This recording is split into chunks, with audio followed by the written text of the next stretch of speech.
My name is Marina Keaton, and at 29, I've learned to sit quietly in rooms that were never meant for me. I wasn't born into legacy or wealth. Spokane was home, a place where divorce papers arrived before birthday parties and where my father's shadow disappeared long before I learned multiplication. My mother tried, but each new boyfriend reminded me how replaceable I was. I grew up craving recognition like oxygen, always trying to prove I mattered. When I met Daniel Bennett in grad school, that hunger softened. He was steady in ways I never was patient, quick to laugh, allergic to cruelty. For the first time, I felt like someone wanted me without conditions. His mother, Ellen, sealed that hope. She'd pull out an extra chair on Sunday nights, ladle pot roast onto my plate, and say, "You're already family." Marina. The words sank deep. She died the year before we got engaged, and sometimes I still reach for them like a blanket on cold nights. Her absence left a vacuum, and in rushed the rest of the Bennett clan. Gerald, Daniel's father, carried himself like a man who'd invented business itself. He founded Bennett Strategies, a marketing agency that still smelled of the late 90s wood paneling, beige carpets, fax machines stacked in corners. His daughter, Lydia, had an office bigger than the conference room, a six-figure salary, and little more to show for it than an Instagram full of yoga selfies. When Daniel convinced Gerald to find a place for me at the company, I walked in with hope. What I got was a dusty spare office with a flickering light and a desk that wobbled if I leaned on it. Gerald introduced me to the team as Daniel's fiancé, some kind of analytics person. No title, no authority, just a footnote. I told myself it didn't matter that I'd earned my spot with hard work, but the whispers carried through the hallways. I once walked into the kitchen to hear Lydia telling an intern, "She's not really family, just Daniel's project." She didn't stop when she saw me, just smirked. I stayed anyway. I unpacked my laptop, opened a blank screen, and decided that if they wanted to underestimate me, I'd let them. That night, long after the office emptied, the cursor blinked back at me like a dare. And I started to code. The first week in that cramped office, I wiped dust off the blinds and plugged in my laptop like I was moving into a forgotten storage closet. The overhead light hummed and flickered, but I stayed. I wasn't there to decorate. I was there to build. Buried on an old hard drive was a machine learning tool I'd half finished during grad school. Back then, professors called it too ambitious. I called it Predict IQ. That night, with takeout noodles balanced on the edge of my keyboard, I opened the code and stared at the messy lines like an old friend I'd abandoned. I decided to give it a second life. Days at Bennett Strategies blurred into a parade of beige cubicles and dismissive smiles. Gerald strolled through the office dropping outdated buzzwords. Lydia floated from meeting to meeting, heels clicking, eyes rolling whenever I spoke. I learned quickly that my voice was background noise. So I let the silence work for me, while the others clocked out at 5. I stayed. I rewrote algorithms until my wrists ached, cleaned data sets that hadn't been touched in years, and automated the reports the staff had wasted hours assembling manually. Some nights I ate greasy pizza straight from the box. Other nights, I forgot to eat at all. I missed birthdays, skipped dinners, and fell asleep on that wobbly desk more than once. Daniel would text, "Come home." Please. Sometimes I did. More often, I didn't. I told myself the sacrifice was temporary, that once the system proved itself, recognition would follow. By the end of the first year, the numbers shifted. Client retention crept upward. Campaign predictions suddenly matched reality, quietly. Starbucks extended a pilot contract after Predict IQ flagged market changes 2 months early. Alaska Airlines adjusted their ad spend using my forecasts and saw returns climb. No one at Bennett said a word to me, but I noticed the difference in the client's tone, the way they leaned forward in meetings, impressed with results they couldn't explain. They didn't know my name. They didn't need to. The data was speaking. And I was just getting started. The first real win came on a gray Seattle morning when Starbucks signed a full contract. I'd barely slept, still debugging Predict IQ's market trend engine, when Gerald strutted into the office holding a press release draft. "Game changer," he announced, as if he'd written a single line of code. Then Alaska Airlines called. They wanted a 3-year deal after my system predicted shifts in holiday bookings down to the week. REI followed not long after, convinced when Predict IQ mapped seasonal gear demand more accurately than their own analysts. One by one, contracts stacked like dominoes until Bennett Strategies, once bleeding cash, looked reborn. Revenue soared past $230 million in meetings. I watched clients nod eagerly at charts my software generated, their pens racing across notepads. Gerald would smooth his tie, step in front of the screen, and deliver lines he hadn't written. This is what vision looks like.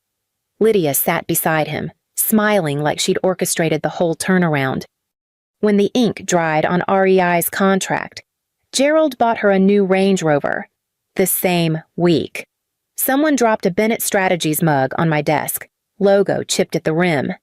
"Congrats." The receptionist said. That was my recognition ceramic in silence. At home. I shoved the mug into the back of the cabinet. Daniel noticed.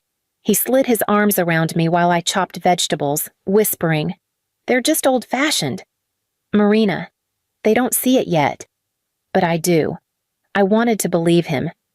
His voice was steady, his eyes sincere. But late at night, when the house was quiet, I replayed Gerald's speeches in my head, each word erasing me a little more. I'd saved his company. I'd given them back their future. And still, I was invisible an outsider whose worth could be measured in cheap porcelain. That was when the pride I'd carried began to feel heavier than the resentment.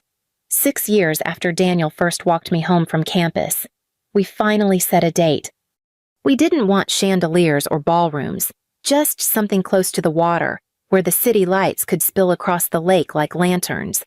We chose a lodge near Lake Union, with cedar beams and wide windows that opened onto the shoreline. The space felt honest, unpolished, the kind of place where promises might actually stick. For months, I let myself believe this day would be mine, not Gerald's, not Lydia's, not the firm's. Just me and Daniel, surrounded by people who loved us. I spent evenings poring over playlists and centerpieces instead of debugging code. Daniel teased me when I folded napkins into perfect triangles. "You can predict consumer behavior, but napkin origami?" He laughed. I laughed too, even if my hands trembled with nerves. Guest lists came together with care. My friends from Spokane, a handful of colleagues I trusted, Daniel's extended family. Lydia volunteered herself as a planner, though she mostly hovered, offering critiques I swallowed for the sake of peace. Gerald kept saying things like, "A wedding's really about the family, not the couple." But I tuned him out. I clung to the thought that when I walked down that aisle, even they would have to see me differently. On the morning of the ceremony, rain threatened but held off, leaving the air crisp and bright. My dress wasn't extravagant ivory silk, simple lines, but when I caught my reflection, I hardly recognized the woman staring back. She looked calm, certain, maybe even beautiful. As music swelled and I stepped into view, Daniel's eyes filled, and I felt the tension in my chest release. For the first time in years, I wasn't Marina the outsider, Marina the placeholder. I was Marina Keaton, about to become Marina Bennett. And I thought finally this would be the day I belonged.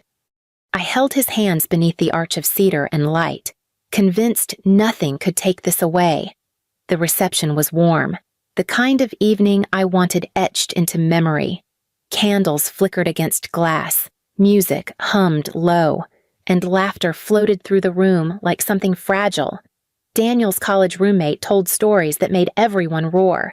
My mentor from grad school clinked her glass and said I had always been the girl who never stopped asking questions. I felt seen, if only for moments. Then Gerald stood. His tie hung loose, cheeks flushed from wine, grin practiced for cameras that weren't even there. He tapped his glass with a fork, and the room fell quiet.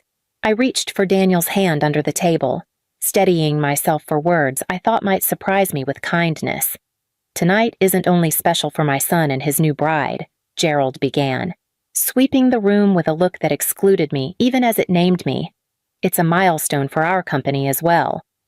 Bennett Strategies is entering a new era." I felt my chest tighten. Daniel stiffened beside me. Gerald lifted his glass higher. "I'm proud to announce our new CEO, someone with vision, someone who understands legacy. My daughter, Lydia." The silence cracked like ice. A fork clattered against a plate somewhere in the back. Lydia rose slowly, her smile wide and gleaming, like a crown had just been placed on her head. No mention of Predict Q. No acknowledgement of the contracts, the sleepless nights, the years I'd poured into their survival. My name erased in real time. The applause started hesitantly scattered, confused, but enough to fill the void. Gerald stepped down from the platform and walked toward our table, each step deliberate. My throat burned, but I stayed still. He slipped his hand into his pocket and pulled out a crumpled $20 bill. Leaning close, he pressed it into my palm, loud enough for those nearest to hear. "This is what you're worth, Marina." Heat shot through my face. I wanted to scream, to stand, to expose him right there. Instead, I curled my fingers around the bill, slid it into my pocket, and smiled. If he wanted silence, he'd have it for now. That night, when the lodge finally emptied and Daniel's breathing slowed beside me, I lay awake staring at the ceiling. My dress was still draped over a chair, the $20 bill folded inside its pocket like a bruise I couldn't shake. Every word of Gerald's toast replayed in my head, each one scraping deeper. I slipped from the bed, careful not to wake Daniel, and opened my laptop at the desk by the window.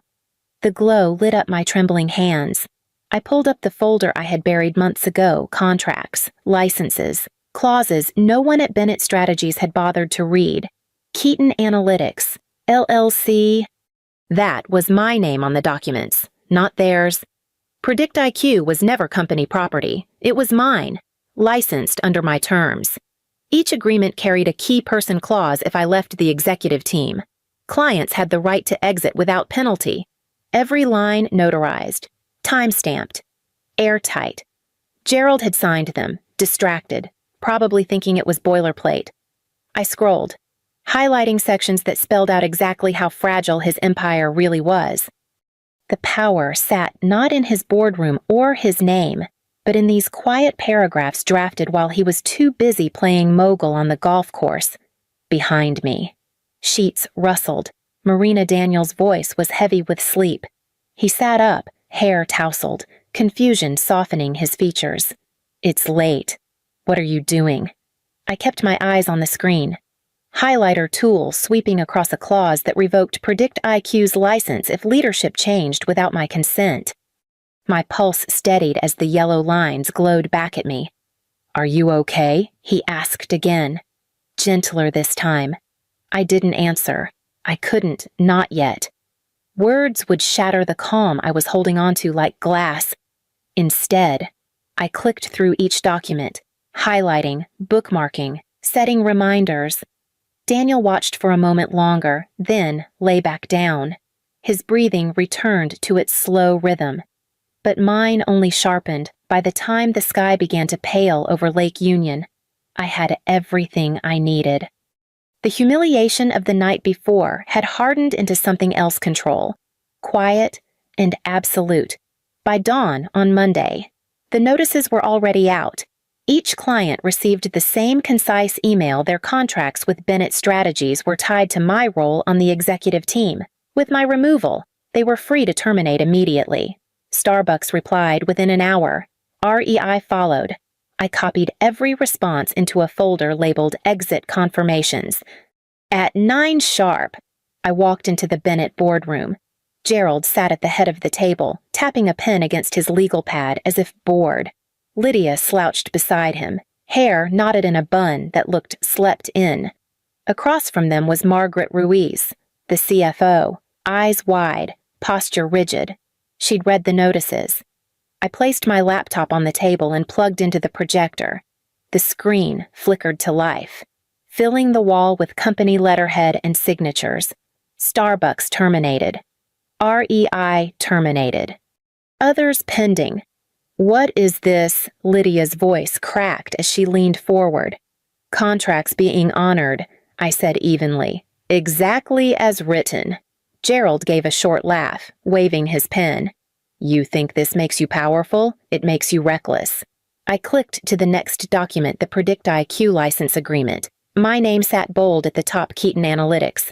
PredictIQ is not Bennett property. It's licensed through me. That license is now revoked. Margaret paled, scanning the page. These are signed. Gerald, she whispered. Gerald leaned back, jaw tight. Then his tone softened. Oily. All right, Marina. Maybe we got off on the wrong foot. We can fix this. You want recognition done. Partner, equal share, clean slate. The words should have landed sweet. They didn't. I thought of the $20 bill still folded in my pocket, of Lydia's smirk, of every hour I'd worked while they dismissed me as decoration. I shut the laptop, slid it back into my bag, and stood. You made your choice at my wedding, I said, voice calm but final. Now live with it. The room stayed silent except for Margaret's sharp inhale. I turned toward the door, the echo of my heels louder than anyone's reply. By midday, the cracks became impossible to hide. Starbucks pulled its data from the servers. REI's integration flatlined before lunch. The phones at Bennett Strategies rang nonstop, clients demanding answers, panicked staff shuffling between cubicles as if a fire alarm had gone off. The system I had built hummed under my control, and the instant I revoked access, their empire started to suffocate. News broke faster than the executives could spin it. A tech blog posted the headline first: 230 melters, firm collapses overnight. Within the hour, Seattle Business Journal picked it up. Employees whispered in corners, scrolling through articles on their phones. The company name trending for all the wrong reasons. I walked down the hall as if nothing were burning.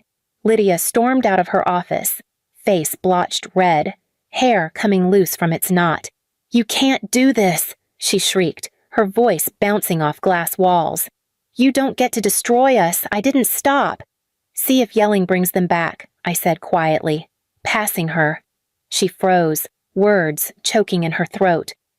Daniel appeared near the reception desk, shoulders tense, eyes darting between his sister's fury and my calm stride. He opened his mouth as if to speak, but then he saw my face steady, resolved, and said nothing. I caught the flicker of conflict in him, torn between blood and truth, and I knew he understood what Gerald had cost us both. The lobby doors parted with a rush of damp air. Outside, Seattle's sky had opened, rain falling in sheets, drumming against pavement. I stepped out without an umbrella, the water plastering my hair to my face, soaking the silk of my blouse. Behind me, voices still echoed, phones still rang, headlines still spread. I didn't turn back. Each drop sliding down my skin felt like a curtain closing. Gerald had written my worth as $20. Now, the market was writing his as nothing at all. I kept walking through the rain, toward the only future I trusted, one I would build myself. 2 weeks after walking out of Bennett Strategies, I signed the lease on a narrow office in Pioneer Square, exposed brick, old beams, the smell of coffee from the shop downstairs. It was nothing like the polished halls Gerald worshipped. And that was the point.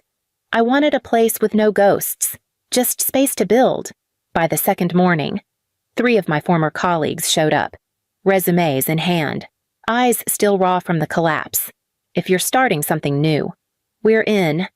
One of them said, I bought folding chairs, ordered a dozen pizzas, and wrote Keaton Analytics on the glass door in dry erase marker. 48 hours later, Starbucks called. They wanted PredictIQ back under me. Contracts signed. REI followed within days, relief clear in their voices as they cut ties with Gerald's chaos. Then came the email from Microsoft, a request for a meeting to explore long-term collaboration. My calendar filled faster than I'd ever imagined, not with scraps, but with giants. Gerald tried to fight. A courier delivered papers claiming unauthorized use of company property. I laid them on the table for my lawyer, who laughed so hard he had to remove his glasses. The notarized agreements, stamped months earlier, made the case collapse in a single day. It ended not in court, but in embarrassment. Then came Lydia. She asked to meet at a diner in Capitol Hill. Hoodie pulled over her face, sunglasses hiding what makeup couldn't.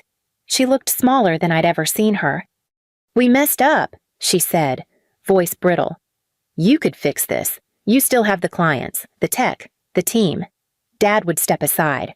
I let her words hang, the clatter of plates and hiss of the espresso machine filling the silence. Finally, I stood, dropping a few bills on the table. "You wanted to be CEO?" I said, meeting her eyes. "Be one." Her face fell, but I didn't wait for her reply. I walked out into the cool night, the city buzzing around me, my path finally my own. By summer, the office in Pioneer Square had doubled in size, and Keaton Analytics was valued at over $500 million. The folding chairs were replaced by sleek desks, but the energy stayed the same late nights fueled by takeout. Whiteboards crowded with ideas, laughter spilling down the stairwell. We weren't just surviving, we were building something no one could strip away. At home, life was quieter. Daniel and I moved into a modest craftsman house near Green Lake, its front porch framed by wild roses. One evening, I spread out mementos on the dining table, the first Starbucks check signed under my name, the napkin sketch of Predict IQ from grad school, a candid photo of our scrappy team huddled around pizza boxes, and the crumpled $20 bill, edges still worn from Gerald's hand. I flattened it gently and placed it in a frame beside the check, not as a scar, but as proof. Proof that what they tried to reduce me to had become the very spark that set me free. Daniel slipped his arm around my shoulders, kissed the side of my head, and said nothing. He didn't need to. Weeks later, an email from the University of Washington landed in my inbox. They wanted me to speak at a seminar on overlooked innovators. I stood before 50 students in a small lecture hall, jeans and a t-shirt, no slides, no pitch deck, when you're underestimated. I told them, "Don't get angry." Get ready. The words felt steady, almost lighter than I expected. Heads nodded, pens scratched, and I could see in their faces what I once needed so badly: permission to believe in themselves. That evening, Daniel drove as the sun sank over Seattle's skyline. I reached across the console and took his hand, watching the city glow in orange light. They had stolen my recognition, erased my name, humiliated me on the day I should have belonged. But they had never touched the work, or the woman behind it, and that was enough.